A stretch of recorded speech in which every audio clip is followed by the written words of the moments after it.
Good morning বন্ধুরা, অনেক দিন পর আজকে খুব এক্সাইটেড আছি কারণ আজকে তারকেশ্বর থেকে আমার এক কাকু আসবে। তো আজকের দিনটা কেমন যায় সঙ্গে থাকুন বন্ধুরা। এই অ্যাকুরিয়ামটা সেদিন তো কিনে এনেছি। একটা মাছ ছিল এখানে।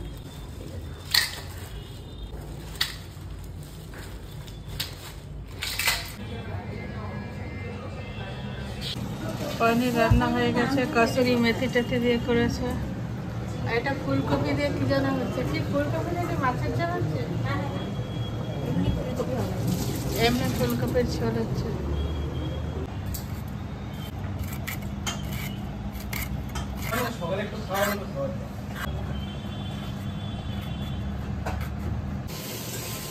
তুই কি করছিস?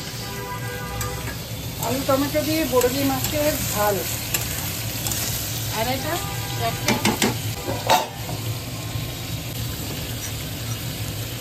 ও তাহলে তুলসী দি করলো খালি ফুলকপি তরকারি, পনির, মাছ ভাজা, ডাল, আর এটা ইলিশ ওটা বিলি করবে না ফুলকপি। ঠিক আছে। এছাড়া কাকুরা মাংস খায় না, তাই মাংসের ব্যবস্থা করা হয়নি, বাদ বাকি সবই করা হয়েছে। দিদি কড়াইয়ের মধ্যেই সরষা পোস্ত মেখে নিয়েছে না? এত জল দিস না, কাঁচা জলে দিয়ে হবে। আমি আরো মশলা কমিয়ে দিলাম। চাটনি হয়ে গেছে অলরেডি। আলু ভাজা হচ্ছে, এখানে পটল ভাজা বাকি আছে।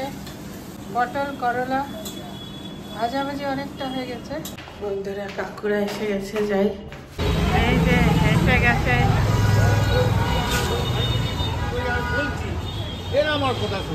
আরে এইটাই তো মোর, এই যে আলু চৌধুরী মোর, এই যে এইটা বাড়ি। ছোট গাড়ি আসামে কোন একটা বাইপাসটা থামতে হয়।